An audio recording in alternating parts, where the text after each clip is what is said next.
नमस्ते सदा वत्सले मातृभूमे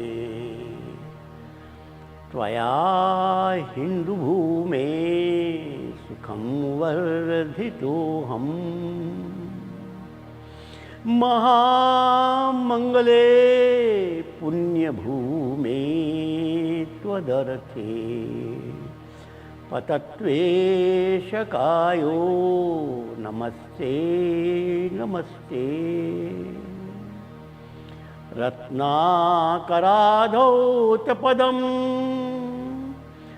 हिमालयकिरीटिनीं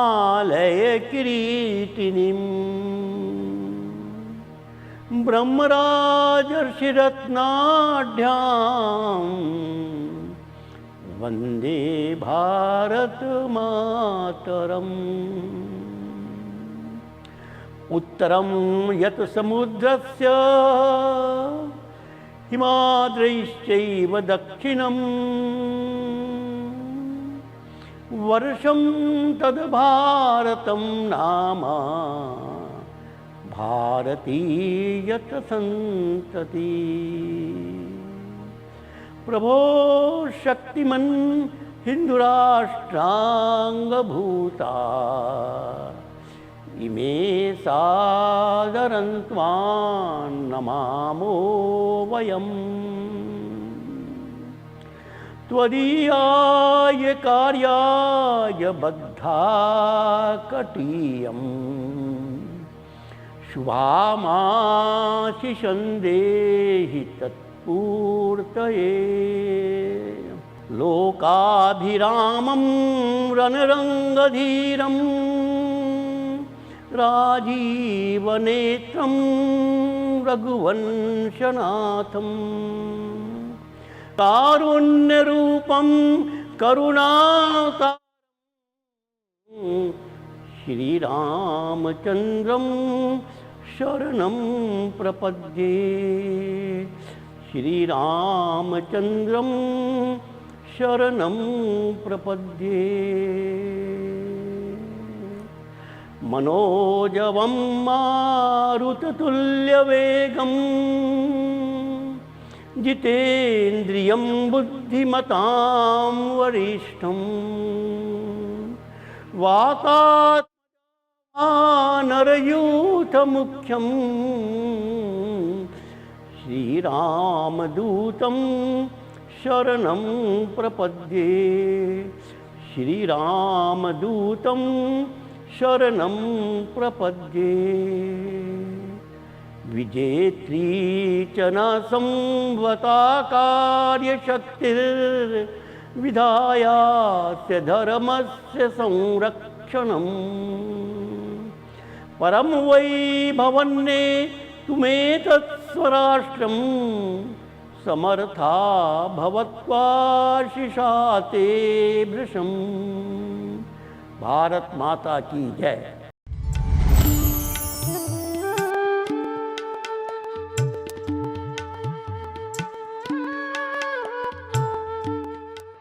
श्री राम जय जय राम। श्री राम जय जय राम। श्री राम जय जय राम। श्री राम जय जय राम। जा पर कृपा राम के होई। जा पर कृपा राम के होई। जा पर कृपा राम के होई। जा पर कृपा राम के होई। ता पर कृपा करे सब कोई। ता पर कृपा करे सब कोई। श्री राम जय जय राम।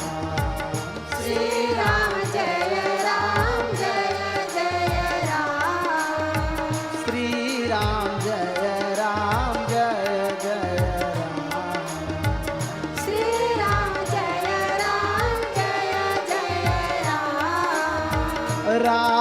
काज लगी मम अवतारा।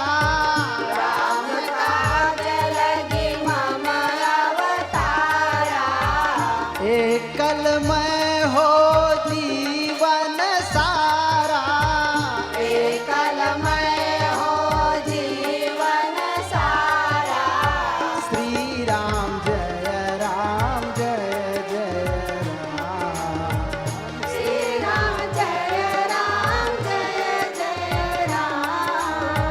श्री राम जय राम जय जय राम।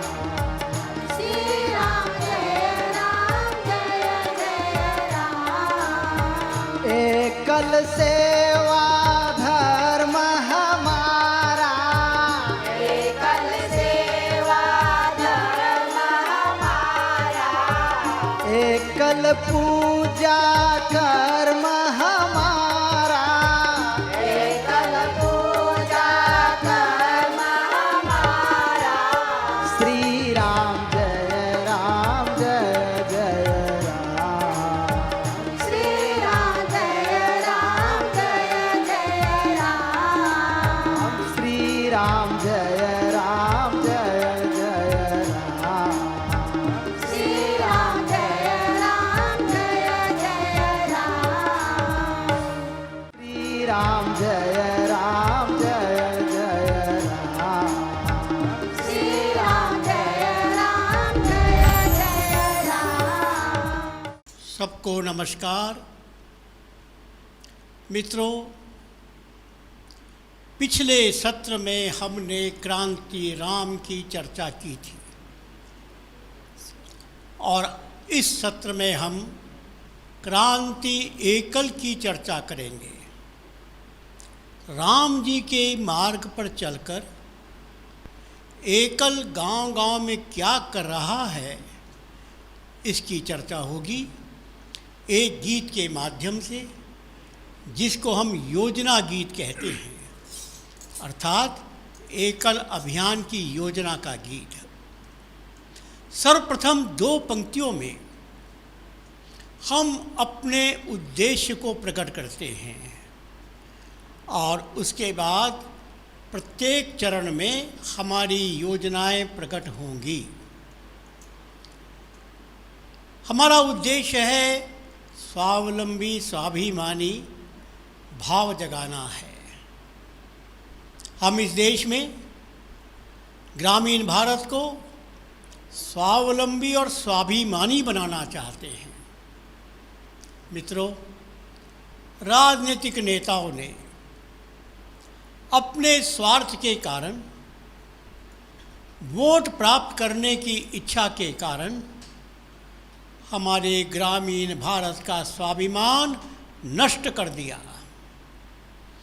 उसका स्वावलंबन नष्ट कर दिया और परिणाम स्वरूप आज चारों ओर केवल सब्सिडी की मांग हो रही है, लोन माफ़ी की मांग हो रही है, फ्री सब चीज़ मिल जाए इसकी बात हो रही है और हमारा देश का पौरुष समाप्त होता जा रहा है, गांव खाली होते जा रहे हैं।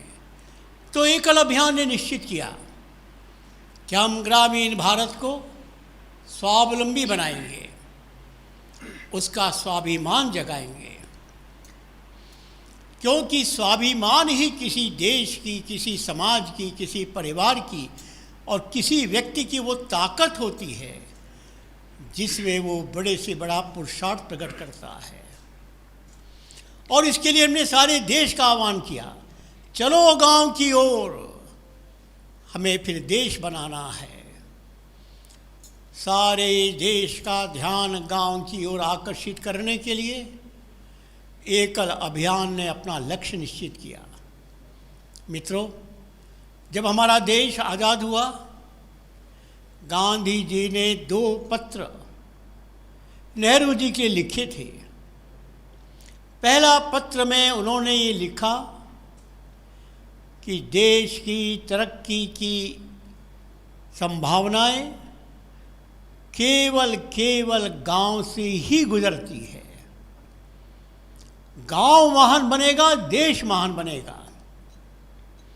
सरकार का ध्यान गांव की ओर होना चाहिए।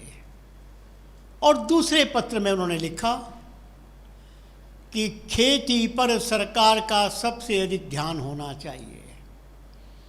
दुर्भाग्य से गांधी जी को आयु नहीं मिली और नेहरू जी ने उनकी बात नहीं मानी।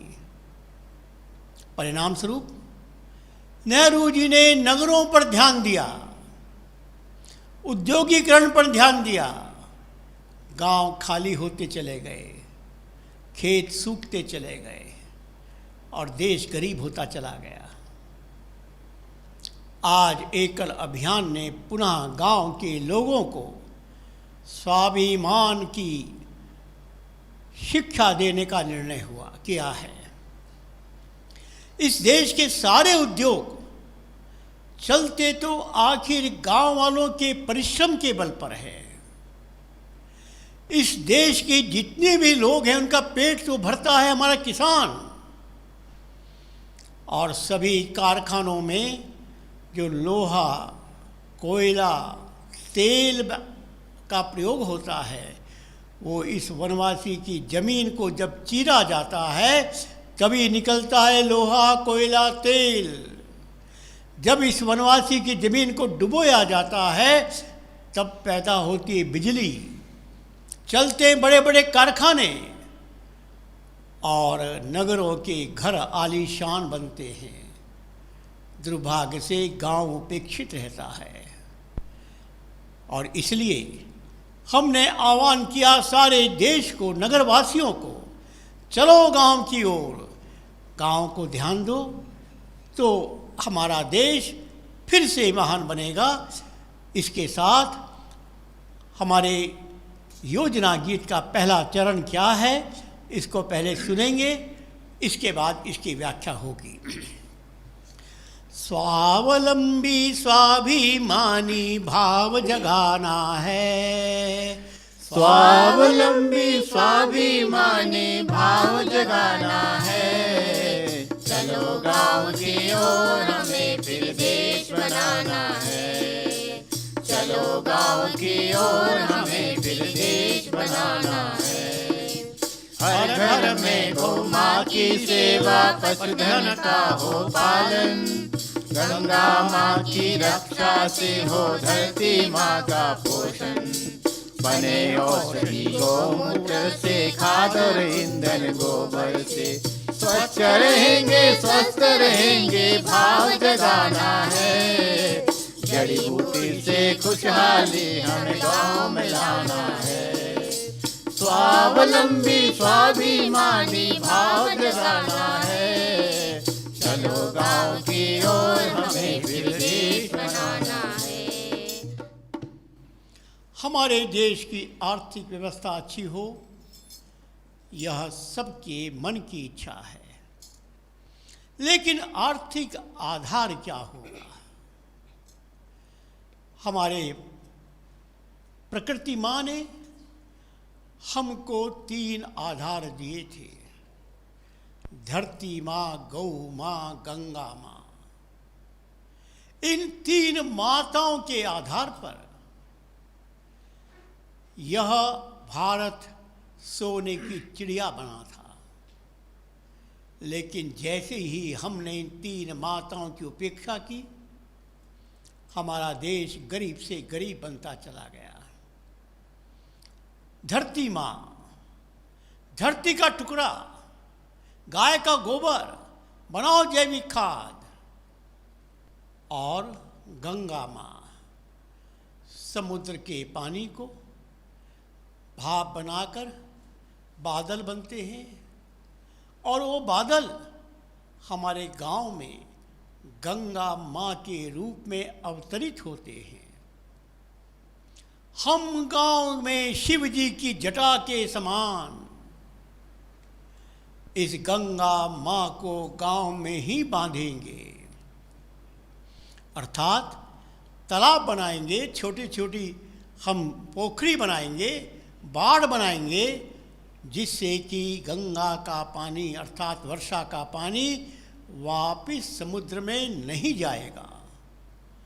यदि एक बूंद पानी भी समुद्र में चला गया तो भगवान हमसे नाराज हो जाएगा, क्योंकि जिसने बड़े परिश्रम पूर्वक समुद्र का पानी हमारे यहाँ पहुँचाया, हमने यदि उसके इस इच्छा का पालन नहीं किया तो यह भगवान को नाराज करने वाली बात होगी। इसी प्रकार गौ आधारित कृषि और खेती आधारित ग्रामोद्योग, इसके माध्यम से हमने गांव को संपन्न बनाने का संकल्प किया है। हमारे यहाँ औषधियाँ, मित्रों, कितने बड़े दुख की बात है। अरे हमने किसानों को बताया कि तुम्हारे घर में यदि भगवान ने बीमारी भेजी है तो प्रकृति माँ ने तुम्हारे घर के बगल में उसकी दवाई पैदा की है। किसी के पास जाने की आवश्यकता नहीं है, केवल प्रकृति माँ की गोद में जाओ। ये गंगा माँ, ये गौमूत्र, ये जड़ी बूटियाँ, यही हमारी औषधियाँ हैं। इसका यदि हमने ठीक प्रशिक्षण दिया तो गांव सुरक्षित हो जाएंगे, गांव स्वस्थ रहेंगे। इसलिए एक अभियान में गोमूत्र से औषधि बनाने का प्रशिक्षण, गोबर से खाद बनाने का प्रशिक्षण, इसी प्रकार जड़ी बूटियों को औषधि के रूप में प्रयोग करने का प्रशिक्षण, यह एकल अभियान की एक गतिविधि है, जिसके माध्यम से हम गांव को मजबूत बना रहे हैं। यह गांव का पानी जब गांव में रहेगा तो धरती के नीचे जाएगा और हमारी धरती अधिक से अधिक पेड़ पौधों का पोषण करेगी। इसलिए एकल अभियान ने आह्वान किया है, धरती माँ, गौ माँ, गंगा माँ, बस, और ये प्रकृति माँ, इन माताओं की शरण में जाओ। तुम स्वस्थ रहोगे, तुम स्वावलंबी बनोगे, तुम स्वाभिमानी बनोगे। इस प्रकार एकल अभियान का हमारा ग्राम उन्नति का कार्यक्रम है, हमारी योजना है। अब इसके बाद खेती के बारे में हम दूसरे चरण में इस योजना गीत में सुनेंगे।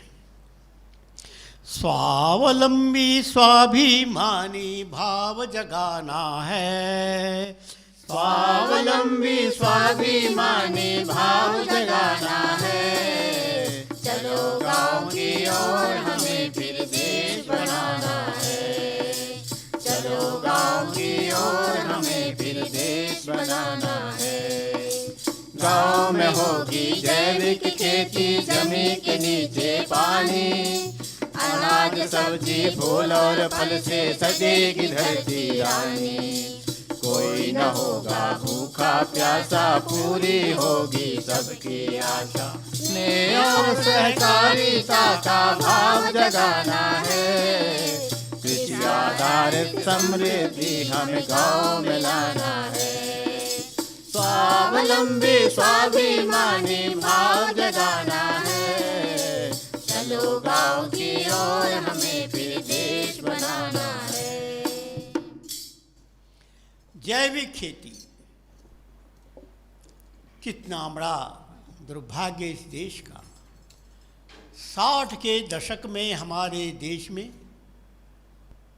एक प्रकार से अनाज की कमी हो गई थी। नेहरू जी का ज़माना था और अंग्रेजी पढ़े हुए कृषि वैज्ञानिकों को नेहरू जी ने आह्वान किया कि हमारी खेती कैसे बढ़नी चाहिए। उन्होंने केमिकल फर्टिलाइज़र का रास्ता बताया। सरकार ने केमिकल फर्टिलाइज़र को स्वीकार किया और सारे देश में केमिकल फर्टिलाइज़र का राज्य हो गया। ये बात ठीक है कि प्रारंभ में बम्पर खेती हुई, लेकिन उसके बाद क्या हुआ मित्रों? उस केमिकल फर्टिलाइजर के ज़माने में जिस पंजाब के गीत गाए जाते थे, उस पंजाब के प्रत्येक गांव के प्रत्येक घर में आज कैंसर का रोगी हो गया है। उस केमिकल फर्टिलाइजर के ज़माने में जिस विदर्भ के किसानों में गले में फूल की माला चढ़ाई जाती थी, आज उनके गले में फांसी का फंदा है। क्यों? उन्होंने केमिकल फर्टिलाइजर का उपयोग किया, उन्होंने धरती माँ को जहर दिया, और जो अपनी माँ को जहर देगा उसको क्या परमात्मा माफ कर देगा? और इसलिए आज इन किसानों ने बैंक से लोन लिया, लेकिन खेत की भूमि ने, धरती माँ ने अन्न उपजाने के लिए मना कर दिया। वो बैंक से लोन कैसे वापस करेंगे? वो हमारे ईमानदार लोग हैं, वो बड़े बड़े घोटालेबाज के समान बेईमानी नहीं जानते। बैंक का लोन वापस नहीं कर पाएंगे, इसलिए अपना जीवन समाप्त करते हैं। और पंजाब के लोगों ने बिना परिश्रम के जो खेती प्राप्त की, परिणाम स्वरूप वहाँ पर ड्रग की आदत पड़ गई। और अब चूंकि केमिकल फर्टिलाइजर उसके माध्यम से जो खेती हुई वह कैंसर का कारण बन गई। भारत सरकार कहती है मैं आपसे आधा घंटा बात करूंगा, हिंदुस्तान में एक किसान आत्महत्या कर चुका होगा। अर्थात हर घंटे 2 किसान आत्महत्या कर रहे हैं इस केमिकल फर्टिलाइजर के कारण। और केमिकल फर्टिलाइजर बनाने वाले बड़े बड़े उद्योगपति, विदेशों की कंपनियां, सरकार के नेताओं में गठजोड़ बन गया और केमिकल फर्टिलाइजर का प्रचार हो रहा है। और यहाँ तक प्रचार कर दिया गया कि केमिकल फर्टिलाइजर की तुलना में जैविक खाद से फसल कम होती है, जो बिल्कुल गलत है। हाँ, जिसने केमिकल फर्टिलाइजर बनाकर धरती माँ को बंजर बना दिया है उसको 1-2 साल की सज़ा मिलेगी ही मिलेगी। अन्यथा जिसने जैविक खाद का ही प्रारंभ से प्रयोग किया उसकी फसल भी अधिक और फसल का दाम भी अधिक। इसलिए एकल अभियान ने यह जैविक खेती का आग्रह किया है। और केवल इतना ही नहीं, 3 टायर खेती और 3 टाइम खेती, साल में कहीं कहीं 1 बार, अधिकांश 2 बार, बस हमने 3 बार फसल उगाने की ट्रेनिंग दी। और 3 स्तरों पर, ज़मीन के नीचे, ज़मीन से थोड़ा ऊंचे और ज़मीन से और ऊंचा। अर्थात 1 एकड़ ज़मीन में आज किसान जो कमाता है, हमारे एकल अभियान के प्रशिक्षण के बाद 9 गुना कमाई होती है। 9 फसल मिलते हैं। और किसी को विश्वास नहीं है तो झारखंड के गिरिडीह जिले में करमाडी गांव का मैं नाम ले रहा हूं, जहां दूरदर्शन की टीम ने पूरा चित्र को सारी देश और दुनिया को दिखाया, जिसको करोड़पति गांव की घोषणा की, जहाँ एक किसान लाखों रुपया कमा रहा है, जहाँ से लोग सब्जी, अन्न यह निर्यात करने की स्थिति में है। जैविक खाद का यह प्रयोग एकल अभियान का सफल हुआ और हम हर गांव के लोगों को जैविक खाद के ही प्रयोग करने का प्रोत्साहन दे रहे हैं। इसके लिए ग्रामोत्थान केंद्र बने हैं, वहाँ पर किसानों को प्रशिक्षण दिया जा रहा है। और हमने पोषण वाटिका का अभियान चलाया।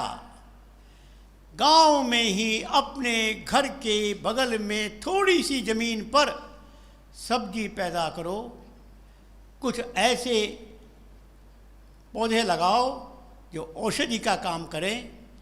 ये पोषण वाटिका एक प्रकार से हमारी गांव के घर के पास की डिस्पेंसरी है, मेडिकल शॉप है, जिससे गांव स्वस्थ रहेगा। और हमारा यह एक घोषणा है, किसान भगवान ने इसलिए पैदा किया कि दुनिया में कोई भूखा नहीं रहेगा।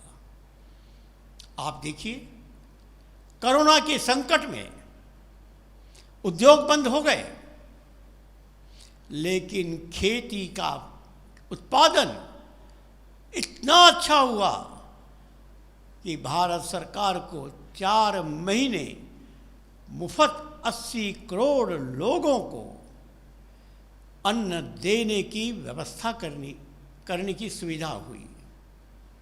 अर्थात ये किसान यह धरती का मालिक है। कितना बड़ा दुर्भाग्य है कि भगवान ने किसान को धरती का मालिक बनाकर पैदा किया, लेकिन किसान के बेटे ने नौकरी करके नौकर कहलाना पसंद किया। जो लोग नौकरी करने के लिए पढ़े लिखे थे वे आज मालिक बन गए, और जो भगवान के द्वारा मालिक बनाकर पैदा किए गए थे वो नौकर बन गए। हम इस समीकरण को बदलेंगे। किसान के बेटे को किसी नगर में जाकर नौकरी करने की आवश्यकता नहीं पड़ेगी। हमने इस कोरोना के संकट में देखा, करोड़ों श्रमिक जो अपने गांव छोड़कर नगरों में नौकरी करने गए थे, कैसी दुर्दशा उनकी हुई, कैसे गांव में आने के लिए वो चिंतित हुए, व्यथित हुए, नंगे पैर चल पड़े। उस समय की वीडियो देखकर लोगों के आंखों में आंसू आ जाते थे, क्योंकि उन्होंने अपनी धरती माँ को छोड़कर, मालिक का स्थान छोड़कर नौकर करना पसंद किया। ये ठीक है कि खेती आज बहुत सुविधाजनक नहीं है। ये भी ठीक है कि सरकार का ध्यान किसान की ओर कम है, लेकिन यह भी ठीक है कि किसान का पौरुष, किसान का आत्मविश्वास इस धरती से सोना उगल सकता है। अरे एक भी ग्रामवासी यदि अपनी धरती पर ही जैविक खेती से 3 टाइम और 3 लेयर खेती करने का विचार करते तो मैं दावे से कह सकता हूं कि जितने भी श्रमिक शहरों में गए नौकरी करने के लिए और जितना धन वो अपने घर को भेज पाते हैं, उससे अधिक धन वो अपने गांव में पैदा कर सकते थे। लेकिन कोई बताने वाला नहीं था, कोई समझाने वाला नहीं था। अब एकल अभियान ने यह अभियान चलाया है रोजगार के लिए। हमने गांव के नौजवानों को कंप्यूटर की शिक्षा देना शुरू किया है। हमारे ग्राम संसाधन केंद्र में कंप्यूटर की ट्रेनिंग दी जाती है। हमारा computer lab, computer on wheel अर्थात चलायमान कंप्यूटर का लैब गांव-गांव में जाकर युवाओं को कंप्यूटर की ट्रेनिंग दे रहा है। और भारत सरकार ने सारे गांव को डिजिटल गांव बनाने का संकल्प किया। और गांव का नौजवान अब कंप्यूटर से गांव की सेवा करने के तैयार हो रहा है। गांव की बेटियों को हमने सिलाई कढ़ाई करना सिखाया और आज हम गर्व से कह सकते हैं कि हमारे द्वारा प्रशिक्षित किसान के बेटे आज अपने अपने गांव में 10-15 हज़ार रुपया महीना कमा रहे हैं और बेटियां अपने घर में रहकर 2 से 3 हज़ार रुपया महीना कमा रही हैं। अब तो हम एक अभियान शुरू कर रहे हैं, जो बेटी कमाएगी वही बेटी विवाहित होगी। विवाह के पहले हर बेटी अपने पैरों पर खड़ी होगी। अर्थात एकल अभियान ने गांव के लोगों को यह स्वावलंबन सिखाया और गांव में स्नेह और सहकारिता। हम सब एक हैं। गांव पैदा करेगा, नगर उसकी मार्केटिंग करेगा। आपको पता होगा कि हमने लगभग 1 साल से किसानों से हल्दी पैदा करने का आह्वान किया।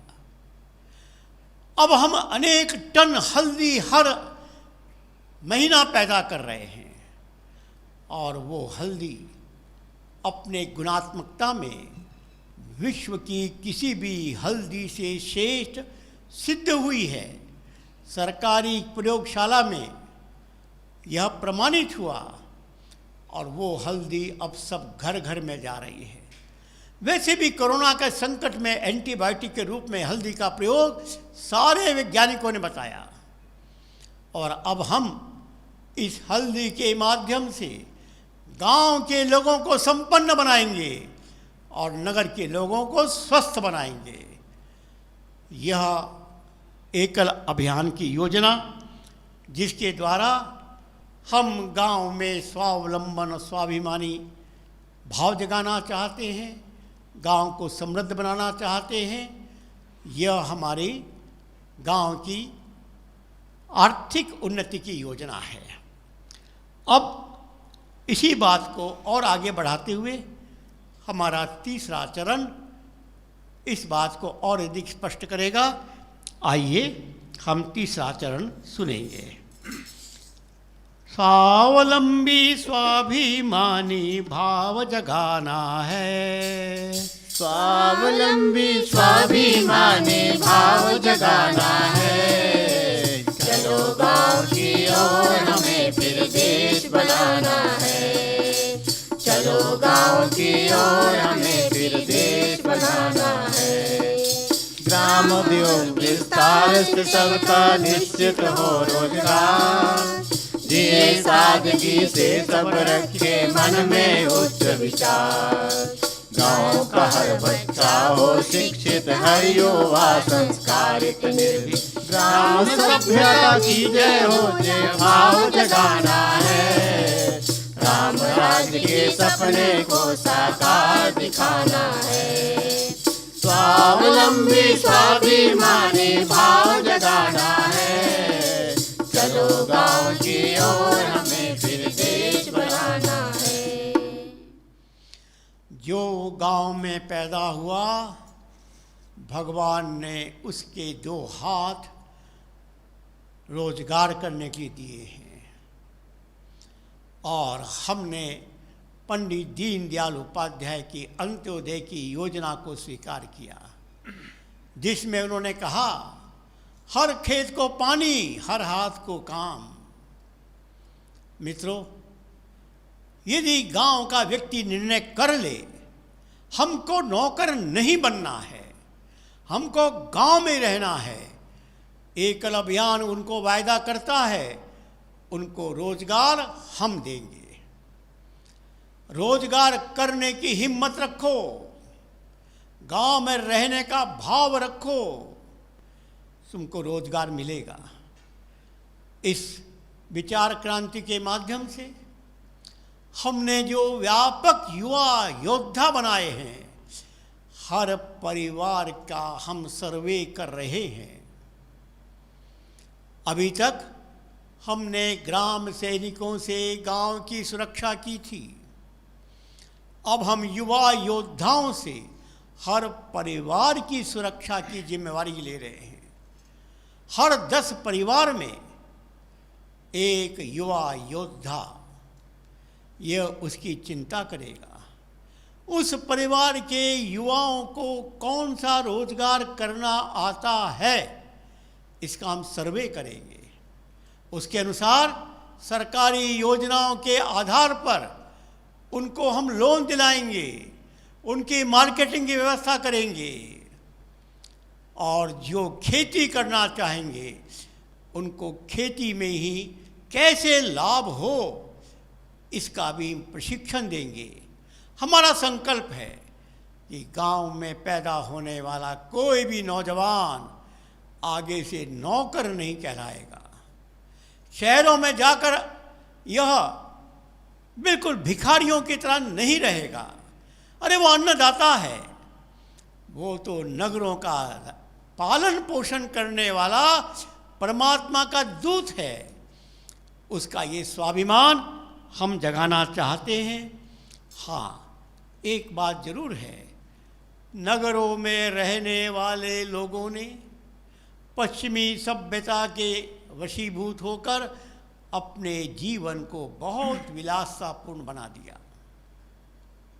जिन चीज़ों की उनको आवश्यकता नहीं है, पश्चिम के लोग, उनका जीवन दर्शन ही विलासता का है। लेकिन नगर में रहने वाले हमारे सारे नगरीय परिवार और गांव के लोग जो नगर में गए, उन्होंने इस विलासता को ही अपना लाइफस्टाइल मान लिया। हमारा आह्वान है कि सादगी से जीवन जीना ही जीवन है।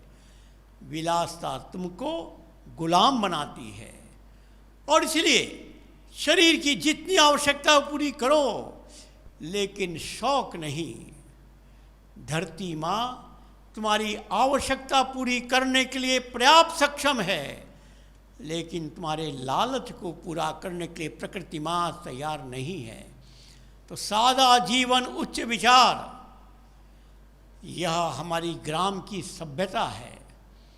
इसके लिए गांव-गांव में सांस्कृतिक क्रांति, वैचारिक क्रांति, ये प्रभु राम की कथा गांव-गांव में पहुंचाकर राजा का बेटा भी जंगल में कैसे खुश रह सकता है, नंगे पैर चल सकता है और राजपुत्र से भगवान बन सकता है, तो हमारे गांव का किसान, गांव के किसान का बेटा क्यों नहीं बनेगा। दुर्भाग्य से शिक्षा बहुत आवश्यक है, लेकिन वर्तमान शिक्षा बिल्कुल गलत है। स्वामी विवेकानंद जी शिक्षा की परिभाषा करते थे, education is the manifestation of the perfection already in you. शिक्षा वो है जो तुम्हारे अंदर विराजमान देवत्व को जगाए, स्वाभिमान को जगाए। मालिक बनना, उत्पादक बनना, उपभोक्ता नहीं उत्पादक बनेंगे, नौकर नहीं मालिक बनेंगे।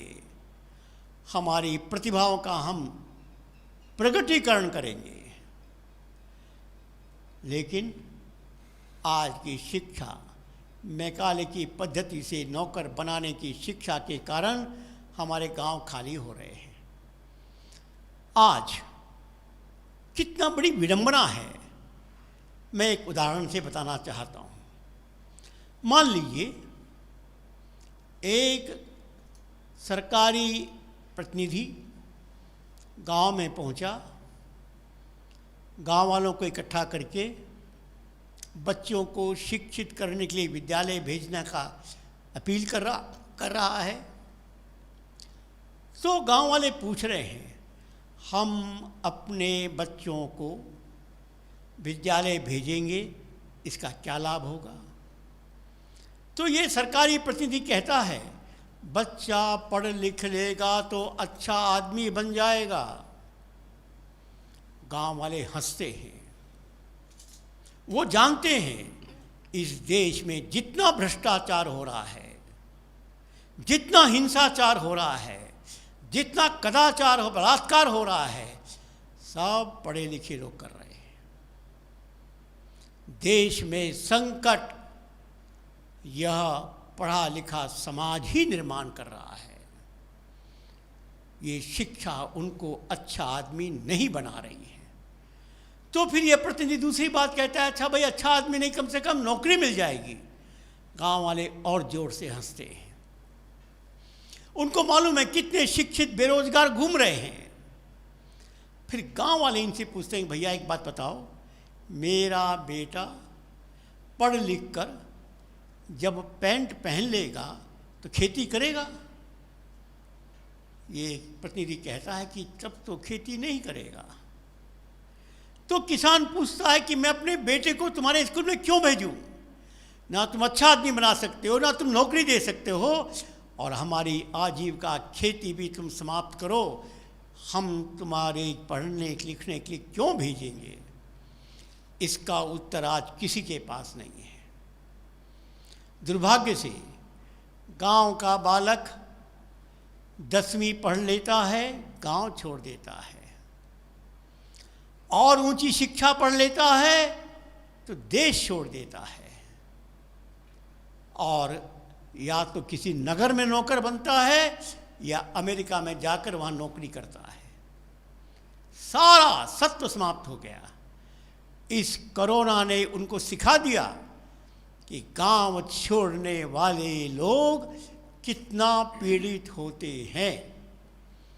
इसलिए गांव के लोगों को गांव में रहकर ही उनको शिक्षित करो रोजगार के द्वारा।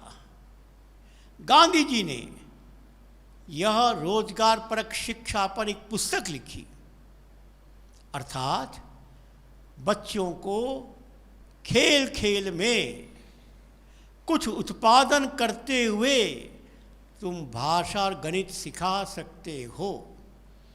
और यही शिक्षा पद्धति हमने एकल अभियान में स्वीकार की है, और हमारा विश्वास है कि एकल अभियान के द्वारा शिक्षित विद्यार्थी 10वीं 12वीं पढ़ेगा, लेकिन अर्न व्हाइल यू लर्न, पढ़ना कमाना एक साथ, तुम पढ़ाई भी करोगे और तुम कमाई भी करोगे। 12वीं पढ़ते पढ़ते तक तुम इतना कमा लोगे, इतना सुरक्षित कर लोगे बैंक में कि अपने घर में कुटीर उद्योग प्रारंभ कर पाओगे। आज कुटीर उद्योग का ज़माना है। एकल अभियान ने इस प्रकार गांव-गांव में यह एक जागरण लाने की चेष्टा की है। हमारे गांव की सभ्यता, हमारे गांव की संस्कृति, हमारे गांव का मेलजोल विश्व की अनोखी धरोहर है।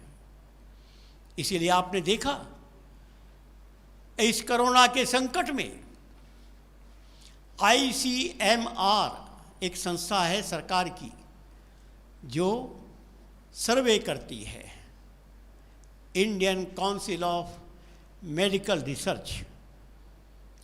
उसने अपने सर्वे में बताया कि कोरोना का संकट नगरों में तो 95% रहा, और छोटे नगरों में छोटे गांव में 0.02% रहा।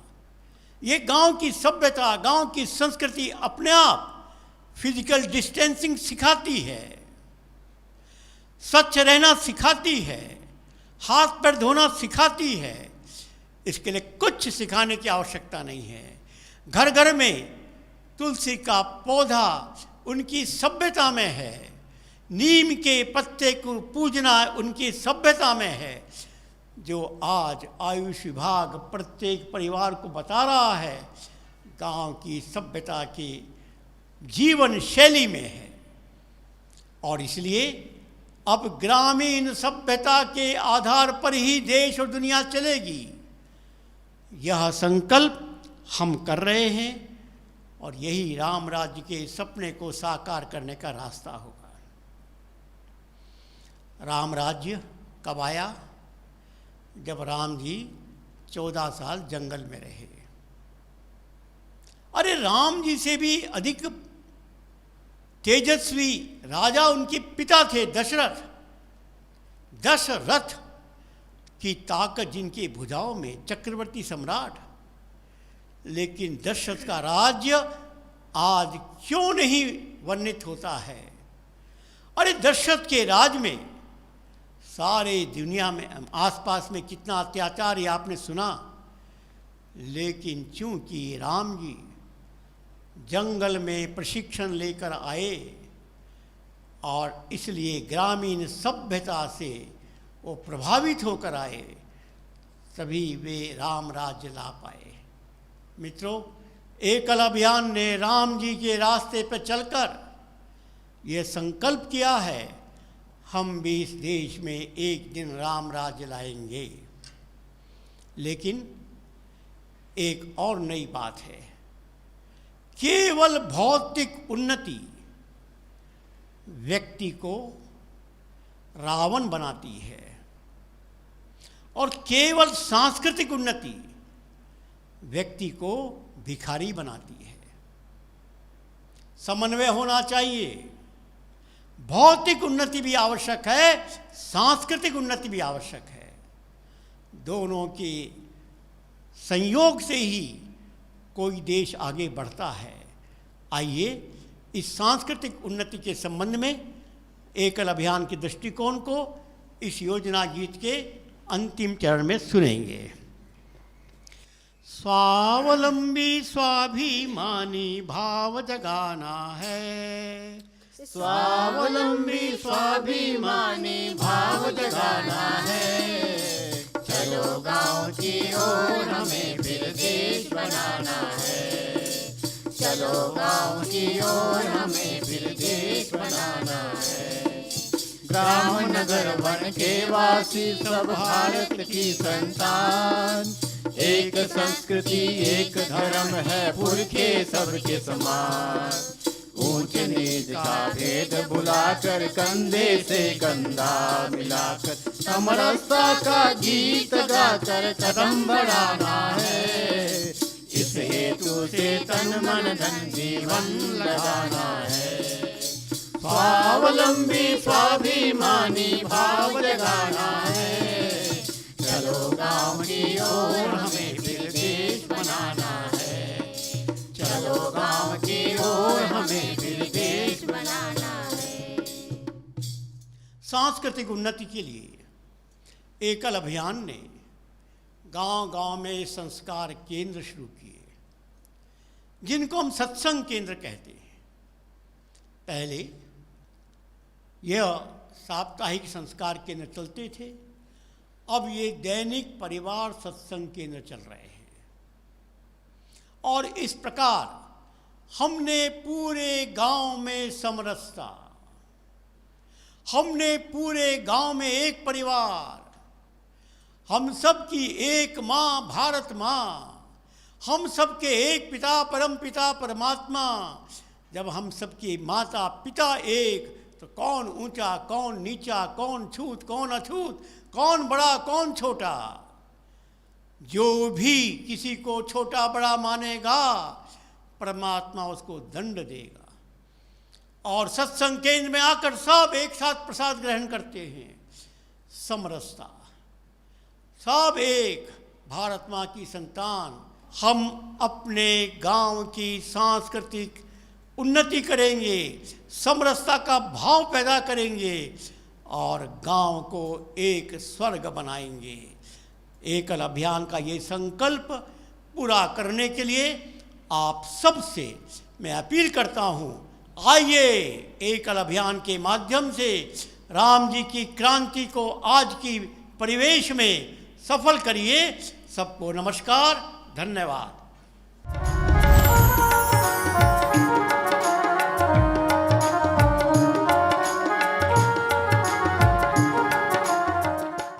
स्वावलंबी स्वाभिमानी भाव जगाना है।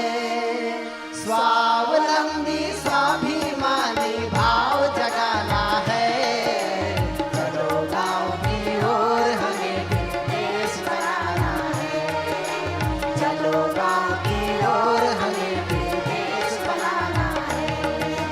हर घर में गौ माँ की सेवा, पशुधन का हो पालन, गंगा माँ की रक्षा से हो धरती माँ का पोषण, बने औषधि गौमूत्र से खाद ईंधन गोबर से, स्वच्छ रहेंगे स्वस्थ रहेंगे भाव जगाना है, जड़ी बूटी से खुशहाली हर गाँव में लाना है, स्वावलंबी स्वाभिमानी भाव जगाना है, चलो गाँव की ओर हमें फिर देश बनाना है, चलो गाँव की ओर हमें फिर देश बनाना है।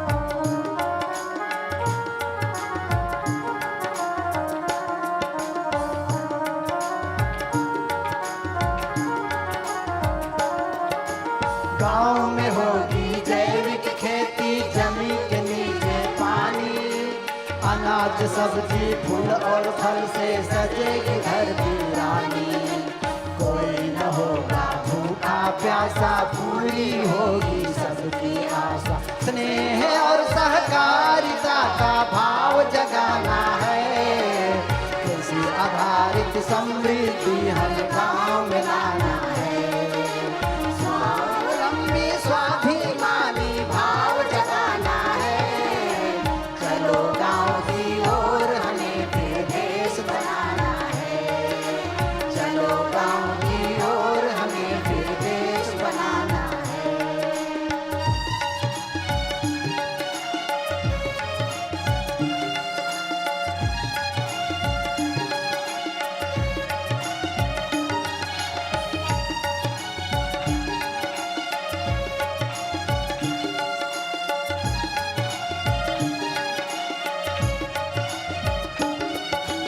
ग्राम उद्योग विस्तार से सबका निश्चित हो रोजगार, जिए सादगी से सब रखे मन में उच्च विचार, गाँव का हर बच्चा हो शिक्षित, हर युवा संस्कार सुरक्षित, ग्राम सभ्यता की जय हो यह भाव जगाना है, राम राज्य के सपने को साकार